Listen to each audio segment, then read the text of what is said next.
Baby, I finally got the doctor's report today, and the first thing I did, the very first thing, was think of you. Not my family, not my closest friend, not anyone else in this world. You. I thought of you first. And I know that might sound strange, maybe even a little surprising, because we've never sat in the same room together. We've never held hands. We've never had coffee together on a quiet morning while the rest of the world was still asleep.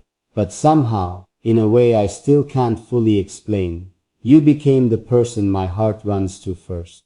You became the person I wanted to hear my voice when everything else felt too heavy. And today was heavy. So please stay with me right now. I need you to stay with me just for a little while. Because what I'm about to tell you, I've never told anyone else. Not like this, not out loud, not with this much honesty. So just stay. I remember the first time I realized something was wrong with me. It wasn't dramatic. It wasn't the kind of moment they show in movies, where everything slows down and soft piano music starts playing in the background. No, it was a Tuesday morning. One of those ordinary Tuesdays that smells like burnt coffee and looks like gray clouds outside the window. I was sitting at my desk, just like any other day, and I reached for my phone to do something completely normal, and my hand was trembling. Not shaking from the cold, not from being tired. It was trembling from something deep inside me, something that had been quietly building for a long time. And I remember looking at my hand and thinking, when did this start? And the honest answer was, I didn't know. I genuinely didn't know. Because when you're used to being strong for everyone around you, you stop noticing when your own body starts quietly asking for help. That was 6 months ago.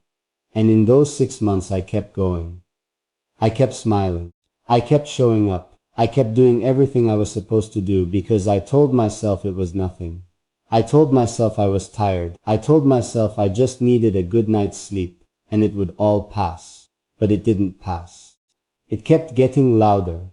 The headaches that would arrive without warning and stay for days. The exhaustion that wasn't just physical. It was the kind of tired that lives behind your eyes and follows you even into your dreams. The moments where I'd be in a room full of people and still feel completely, absolutely, terrifyingly alone, and I'd smile through all of it. Because that's what I knew how to do. That's what I thought I was supposed to do. But there was something else. Something that kept me going through every single one of those difficult days. And that something was you. I know you might be listening to this right now and thinking, he doesn't even know me. He doesn't know my name, my face, my story. And you're right. I don't know all of those things. But I know something about you that matters more than a name or a face. I know that when you listen, you really listen. I know that when you feel something, you feel it completely, with your whole chest, your whole heart, all the way down to the quiet parts of yourself that you don't usually show anyone. I know that because I feel it too. I feel it every time you're here with me, every time you show up, every time you choose, out of everything else in your world, to give me a little piece of your time. And you have no idea, truly no idea, how much that means to me. So let me tell you what's been happening. Let me finally be honest with you in a way I haven't been honest before. Because you deserve that. You deserve to not be kept at a distance, with carefully chosen words and cheerful updates. You deserve the real thing. You deserve to know the truth about what I've been carrying, because in a way you've been helping me carry it without even knowing. The doctor told me today, and I want you to really hear this, that what's been happening to me physically is directly connected to what's been happening to me emotionally. He used medical words and showed me charts and explained things in that calm, measured voice that doctors use when they're trying not to alarm you. But underneath all of that, what he was really telling me was this: your body keeps score. He said it almost gently, like he knew it would land hard. Your body keeps score of everything you don't let yourself feel, every grief you swallow, every fear you push down. Every night you lie awake pretending you're fine. Your body remembers all of it.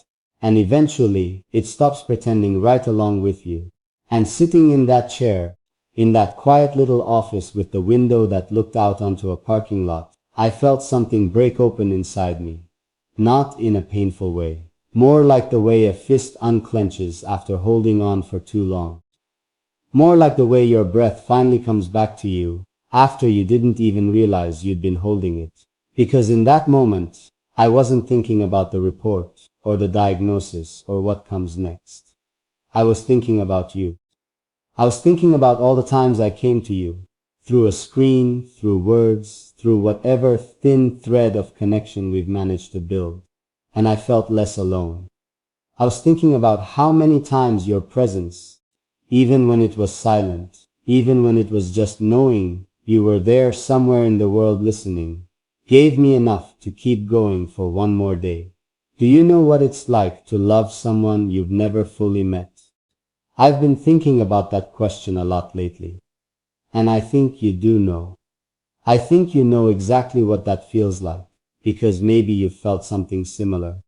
Maybe you found yourself caring about someone, really caring, deeply caring, in a way that doesn't quite fit into any of the normal boxes, in a way that society doesn't really have a name for, or doesn't quite take seriously. And maybe you felt a little foolish for it. Maybe you've told yourself to stop. Maybe you've looked at yourself in the mirror and said, this doesn't make sense. This isn't real. You shouldn't feel this way. But then you feel it anyway. Because the heart doesn't wait for things to make sense before it decides to feel them. I want to tell you something I've never said out loud before. I want to tell you that on the hardest nights, and there have been some very hard nights over these past months, I would close my eyes and imagine you, not in a fantasy, not in some perfect, impossible dream, just you, somewhere out there in the world, living your life, maybe making tea, maybe looking out a window, maybe lying in bed at night with too many thoughts and not enough answers, just like me. And somehow, just imagining that you existed, that you were out there, real and breathing and feeling things, made the dark feel a little less absolute, made the silence feel a little less empty. You were my company when I had no company. You were my comfort when everything else felt cold. And now I'm sitting here with this report in my hands, and I'm trying to figure out how to tell you what it says, without making you worry too much. Because that's the thing, even now, even in this moment where I'm supposed to be telling you the truth, my first instinct is to protect you. My first instinct is to soften it, to frame it carefully, to make sure you're okay, before I think about making sure I'm okay. And I think that says something about you. I think it says something about what you mean to me. Because you don't protect people from things unless they matter to you. You don't choose your words carefully unless you care how they land. The report says I've been dealing with something that's been building quietly for years, and that I need to slow down, that I need to rest, truly rest, not just lie down while my mind keeps running, that I need to stop treating my own needs like they're optional, like there's something I'll get to eventually after everyone else is taken care of. The doctor looked at me very seriously and said, "You are not invincible." And I wanted to laugh because on the inside, I haven't felt invincible in a very long time. I think I stopped feeling invincible somewhere along the way. I just kept acting like I was because I didn't know what the alternative looked like. I didn't know how to be the version of myself that admits he's struggling, that asks for help, that says I'm not okay right now and I need someone to sit with me in that. But here's what's strange. Here's the thing that keeps moving through me like a warm current, even in the middle of all this weight. As soon as I stepped out of that office, as soon as I was standing in the open air, with that report folded in my hand and the whole complicated reality of it settling into my chest, I felt something that surprised me. I felt grateful. Not for being unwell, not for the difficult months or the fear or the exhaustion, but grateful for what all of it had quietly revealed to me. Grateful for the clarity that only comes when you're forced to be still. Grateful for understanding, finally, what actually matters. And at the very top of that list, right at the very top, was you. Your presence in my life. The fact that you exist and that somehow, through some strange and beautiful accident of fate or algorithm or whatever you want to call it, our paths crossed. That you chose to let me into your world even a little bit. That you've listened to me, laughed with me, maybe even cried with me a time or two. That you've given me the gift of your attention, which is the most precious thing anyone can give another person. And I don't think we say that enough. Your attention is precious. Your time is precious. You are precious. And I have not always said that clearly enough. I want to say it clearly now. I want to say it in a way that you feel it somewhere deep and true. You matter. Not because of what you do or what you look like or what you bring to the table in some transactional sense. You matter because you are you.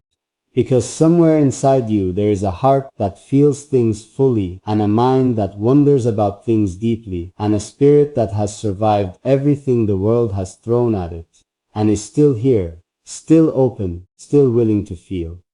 And that is not a small thing. That is an extraordinary thing. That is the kind of thing that deserves to be loved. Genuinely, carefully, completely loved. I've been doing a lot of thinking in these quiet days, since things started to slow down for me. When the body forces you to be still, the mind starts doing all the things it's been avoiding. And one of the things I've been thinking about is how I've talked to you over time. How many times I showed up carrying something heavy, and let you carry some of it with me, without telling you that's what was happening. How many times your words or your presence gave me exactly what I needed in exactly the right moment, and I never fully acknowledged it, never fully said, that was you, you did that, you helped me more than you know, so I'm saying it now.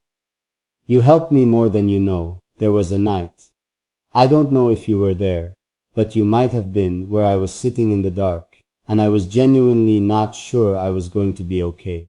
Not in a dramatic, catastrophic sense, but in that quiet, aching sense where everything feels too far away and too difficult, and you start to wonder if the version of you that used to feel lighter is ever coming back. And I reached out, through whatever imperfect, digital, somewhat strange means we have of reaching each other. And you were there, some of you were there, and the warmth of that, the simple, uncomplicated warmth of knowing I wasn't alone in the dark, pulled me back to myself. Not all the way, but enough. And enough is everything when you need it most.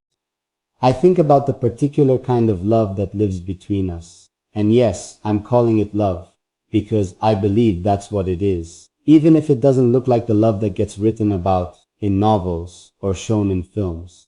It doesn't have a physical address. It doesn't have a date night or a shared morning routine. But it has something that a lot of so-called conventional love doesn't always have. It has complete and total honesty. When I talk to you, I don't have to perform. I don't have to be the strongest version of myself, or the most successful version, or the most put-together version. I can just be the actual version. The complicated, tired, trying his best, deeply feeling version. And somehow you still stay. Somehow you keep showing up. And that kind of acceptance, the kind that asks nothing of you except that you be real, is one of the rarest and most beautiful things in the world. I want to tell you about my mother. I hope you don't mind me going here, because it feels important right now, and I've learned to trust those feelings. My mother used to say it all the time when I was growing up, and I thought it was just one of those things mothers say. She used to say, the people who love you quietly are the ones who love you the most. And when I was young, I thought she meant the shy ones, the introverted ones, the ones who don't shout their feelings from rooftops. But now, sitting here at this strange crossroads in my life, with the doctor's report on the table, and the memories of all these months in my chest, I think she meant something bigger. I think she meant the ones who love you without needing anything back. The ones whose love is not a transaction. The ones who feel for you deeply and consistently, and without expectation. And that sounds like you to me. That sounds so much like you, because you've never asked me to be perfect. You've never required me to be unbroken. You've sat with me, again through whatever thin and strange and beautiful thread connects us, through all of it, through the good days when everything felt possible, and the energy was high and the laughter came easy, and through the other days, the gray days, the days when I was clearly not at my best, and still you were patient, still you were kind, still you were there, and I want you to know that I noticed, even when I didn't say it, even when I wasn't able to say it, I noticed, and it filled me up in ways I don't have adequate words for. The doctor also told me today something that I've been turning over and over in my mind since I left his office. He said that healing is not a straight line. He said it so matter-of-factly, like it was something obvious, but it hit me with the full force of something I deeply needed to hear. Because I think I've been waiting to be completely better before I allowed myself up to be completely present. I've been waiting to have all my answers before I reached out my hand. I've been waiting to be whole before I let myself connect. And that's not how it works. That's not how any of it works. You don't wait until you're healed to be loved. You bring your unhealed self to love, and you let love be part of what heals you. And I really think, that's part of what you've been doing for me this whole time, without either of us fully naming it. There's something I want to ask you, and I want you to really sit with it, really let yourself feel it, before you try to answer. The question is this: who takes care of you? I mean really takes care of you. Not in the practical sense, not who makes sure the bills are paid and the appointments are kept, and the logistics of life are handled. I mean in the soft sense, in the 2 a.m. sense, in the I had a hard day, and the world felt too loud, and I just needed someone to be gentle with me sense. Who is that person for you? Because I've been thinking about it, and I want to be that for you. Not in some perfect, all-knowing, always available way. I'm learning, just like you are. I'm figuring it out, just like you are. But I want to try. I want to be someone whose presence in your life, however it reaches you, feels like a soft place. Feels like a door you can always knock on. Feels like a hand that's always there when you reach for it in the dark. I keep coming back to this image in my mind. I can't shake it. It's the image of you somewhere right now. Maybe curled up on a sofa with your knees pulled to your chest. Maybe lying in bed with your phone held above your face. Maybe sitting quietly in a room that has a window where the light comes through just right. And you're listening to me, you're here with me. And I just want to reach through whatever distance exists between us and take your hand, just that. Not a grand gesture, not a dramatic declaration, just the quiet, certain act of reaching for your hand and letting you know that I see you, that I know you're there, that I'm glad, so deeply, so genuinely glad that you're there. You know, I used to be afraid of being vulnerable. I think most people are. Vulnerability has this dangerous quality to it. It asks you to show the soft parts of yourself to a world that doesn't always treat soft parts with care. It asks you to say, this is the real me, and then stand very still and wait and hope that what you get back is gentleness. And the world doesn't always give you gentleness. I know you know that. I know you've been in places where you offered the real you, and what came back was something that hurt. I know because I've been in those places too. And they leave marks. They leave these careful, invisible marks that make you think twice before you open up the next time. That make you measure how much of yourself it's safe to give. But then something changes. Something or someone comes along, and somehow, and I don't know how this happens, I don't know the exact mechanics of it. Somehow they make it feel safe again. They make the risk feel worth it. They remind you that the whole point of being alive is to be genuinely known by someone. To let someone in past the careful presentation and the practiced smiles and the version of yourself you've built to get through the world, and to let them see the actual breathing, feeling, imperfect, beautiful truth of who you are. And when that happens, when that really happens, it's one of the most extraordinary feelings in the entire world. It's like coming home to a place you didn't know you'd been missing. You are that for me. I don't know if I've ever said it this directly. I don't know if I've ever found exactly this combination of words before. but you are that for me. In the particular, strange, real, and valid way that you're able to be, you are that for me. You are the place I come back to. You are the warmth I look for when the world feels cold. You are the reason I reach for words when I could just as easily stay silent. Because there is something about knowing you're listening that makes me want to say the truest things. Makes me want to dig past the surface and find what's actually there. You do that. You do that for me.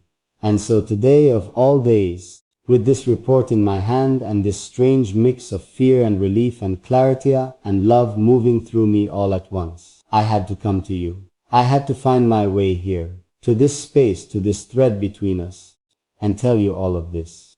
Because keeping it inside felt wrong. Because you've been here through so much of what led to this moment, and you deserve to be here for the moment itself. You deserve to know that the person you've been showing up for has been showing up for you too, in his own way, in his heart, every single day. I'm going to be okay. I want you to know that. I'm going to take care of myself the way the doctor told me to. I'm going to be still when I need to be still. I'm going to rest when I need to rest. I'm going to stop treating myself like a machine and start treating myself like someone who deserves gentleness. The same gentleness I want to give to you, and I want you to do the same. I want that so much for you. I want you to look at yourself today, really look with kind eyes, and treat yourself with the same tenderness you'd offer to someone you love deeply, because you deserve that. You have always deserved that. I've been making a list, not a medical list, not a to-do list, just a list of things I'm grateful for, things that made the difficult months bearable. Things that reminded me why showing up is worth it. And your name, or rather, the idea of you, the presence of you, the warm and real and irreplaceable fact of you, appears on that list more times than anything else. More than the sunny days, more than the good meals, more than the moments of professional pride or personal achievement. You, just the fact that you're in the world, and that somehow you chose to share a part of your world with me. There are things I want to do with you. Not big, impossible things. Small, real things. I want to tell you stories that make you feel less alone at 2 in the morning. I want to say the things out loud that you've been thinking silently and watch you feel that relief of being understood. I want to make you laugh, genuinely laugh, from somewhere deep and surprised. On the days when laughter feels far away. I want to sit with you in the quiet and just be present. No performance, no agenda. Just two people who found each other in the enormous, complicated, beautiful mess of the world and chose to stay. Because that's what I keep coming back to. The choosing. Every day, in some form, you choose this. You choose to be here. And I choose it too. And there's something sacred about that kind of mutual choosing. That doesn't require proximity or shared addresses or any of the conventional markers we use to validate a connection. It just requires honesty, presence, care, and the courage to keep showing up even when it would be easier to disappear. I have more to tell you. There's so much more I want to say about the months that led here, about the things I've been learning about myself in the quiet, about the future and what I hope for. About what I want to give you and what I hope to receive. There is so much still living inside me that belongs to you, that was always going to make its way to you eventually, because you are where these things need to go. But right now, in this moment, I just want to stay here with you for a little while longer. I just want to be in this space we've made, this soft and honest space, and feel the warmth of you being there on the other side of it. I want to close my eyes and know that somewhere out there you're listening, that my words are landing somewhere real, that this love, this strange, real, quietly extraordinary love, is being received by someone who deserves every single word of it. So don't go anywhere, please. Just stay with me a little longer, because there's still so much I haven't told you yet, and all of it belongs to you. Every single word of it belongs to you. And I am only just beginning to find the courage to say it all out loud. And I think that's what scared me the most.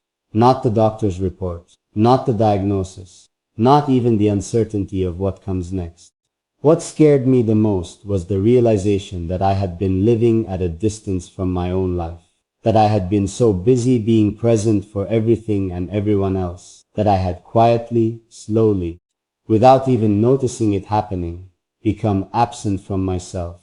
And when you are absent from yourself for long enough, you start to lose the thread. You start to forget what you actually feel versus what you've decided it's acceptable to feel. You start to confuse exhaustion with strength and silence with peace, and going through the motions with actually being alive. And I was so deep inside that confusion that I didn't even know I was confused. I just thought that was what life felt like. I thought that hollow, running on empty feeling was just normal, just the price of being a person in the world. But you know what pulled me out of that confusion? Not the trembling hand, not the headaches, not even the doctor sitting across from me with that gentle, serious face. It was a much quieter moment than any of those. It was a moment that happened late one evening when I was scrolling through messages. Your messages, words that you had sent me, things you had written in moments when you felt something and chose to reach out. And I came across one that stopped me completely. I don't want to share exactly what it said, because it feels too private, too precious, like something that belongs only to the quiet space between the two of us.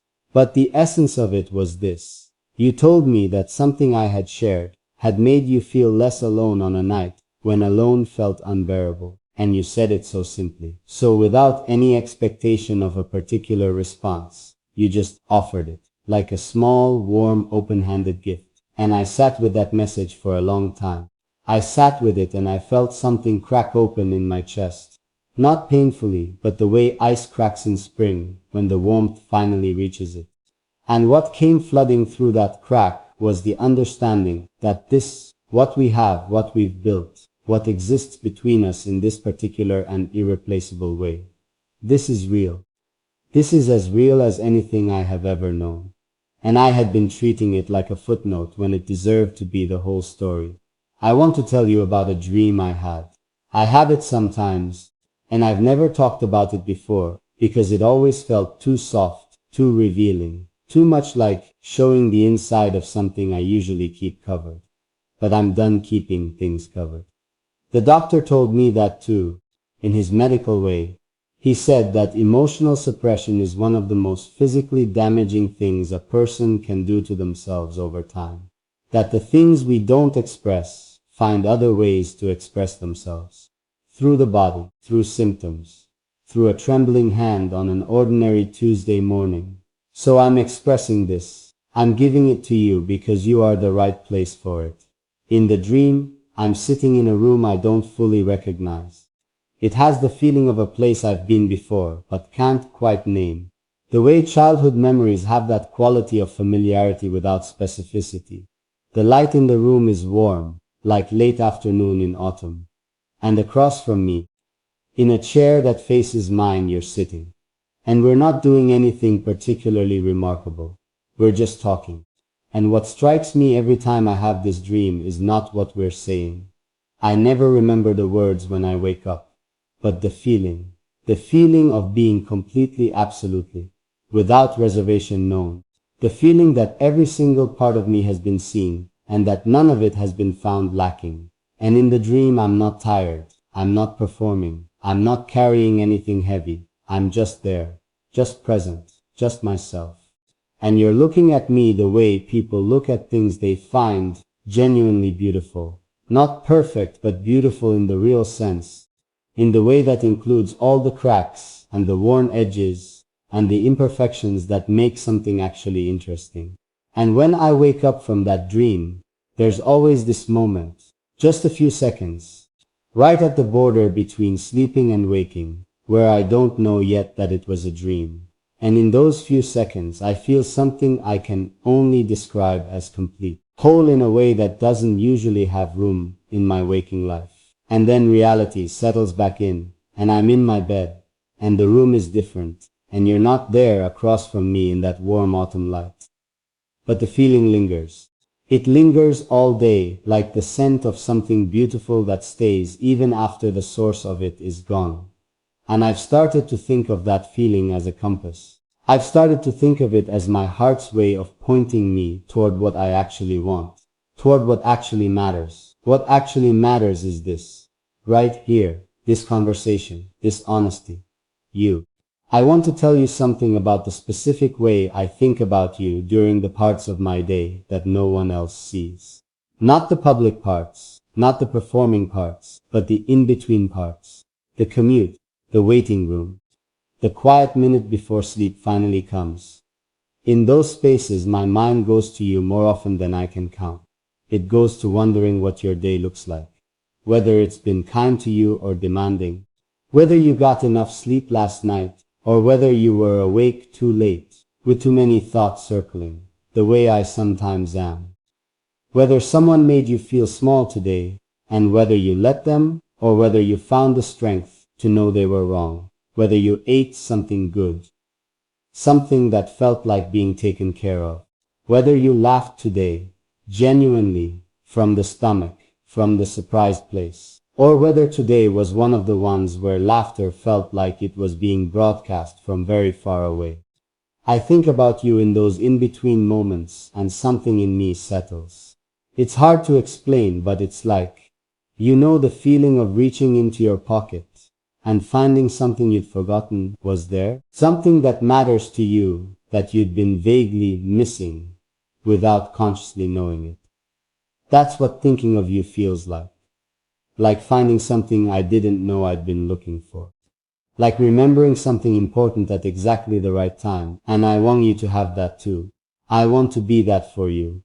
I want the thought of me, of this, of us, of whatever this is, to feel like something you can reach for on the difficult days and find warmth in. I want you to know that when the world is noisy and demanding and unkind, this space exists.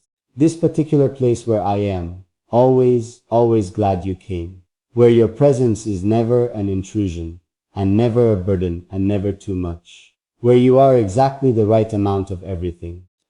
Because here is something I don't think you hear enough. I don't think you hear, with enough frequency and enough sincerity and enough specificity, that you are not too much. You are not too emotional. You are not too sensitive. You are not too hopeful, or too romantic, or too willing to feel things deeply in a world that sometimes treats deep feeling like a character flaw. Those things are not flaws. They are features. They are the most important features. They are the things that make you capable of real love, and real connection, and real presence. And real presence is the rarest thing in the world. Most people are everywhere except where they actually are. But you show up fully. Even when it costs you something. Even when you've been hurt before, and you have every rational reason to protect yourself more carefully. You still show up with your whole heart. And I see that. I see it, and it moves me every single time. The doctor also asked me today, quietly, almost as an afterthought, but I think it was actually the most important thing he asked. He said, "Is there joy in your life right now? Not happiness, joy. Is there something that makes you feel like yourself?" And I didn't even hesitate. I didn't have to search for the answer or weigh my options or think about what the correct response was. The answer was immediate and clear, and landed in my chest before it even reached my lips. And the answer was you. Not in some abstract poetic way. In a real way. In the way that when I know I'm going to be able to talk to you, there's something that lifts inside me. Something that was slightly contracted expands. Something that was gray becomes warmer. That is joy. That is the specific, personal, irreplaceable texture of joy for me right now. And I told him that. Maybe not in those exact words, maybe not naming you directly, but I told him that there is a connection in my life that makes me feel most like myself. And the way he nodded, with this quiet, knowing smile, made me think he understood exactly what I meant. That he recognized the particular light that comes into a person's face when they're talking about something they love. I love this. I love what we have. I love the particular way it has grown and changed and deepened over time, quietly, without either of us announcing it or marking the milestones, the way the most real things often grow. I love that it doesn't require perfection from either of us. I love that we can be complicated and inconsistent and sometimes tired and still choose each other. I love that the thread between us has survived days when I wasn't at my best, and days when the world was pulling you in 100 different directions. It has survived all of that, and it is still here, still warm, still real. And that kind of survival means something. That kind of endurance is its own form of devotion. There is one more thing I need to say before I let myself breathe for a moment. One more thing that has been sitting right at the center of everything I've been feeling today. And it is this. Thank you. Thank you in a way that is bigger and more genuine than those two small words usually get to be. Thank you for listening when listening took something out of you. Thank you for staying when staying required choosing. Thank you for being gentle with me on the days when I gave you less than my best, and you chose kindness anyway. Thank you for the laughter and the patience and the particular quality of your attention that has always made me feel like what I'm saying matters. Thank you for existing in the world in exactly the specific, irreplaceable way that you do, because the world is better with you in it. My world is better with you in it. And I need you to know that in a way that goes all the way down, that reaches the real, deep part of you that doesn't always get told it's enough. You are more than enough. You have always been more than enough. And I'm still here. I'm still in this, fully and completely. The report doesn't change that.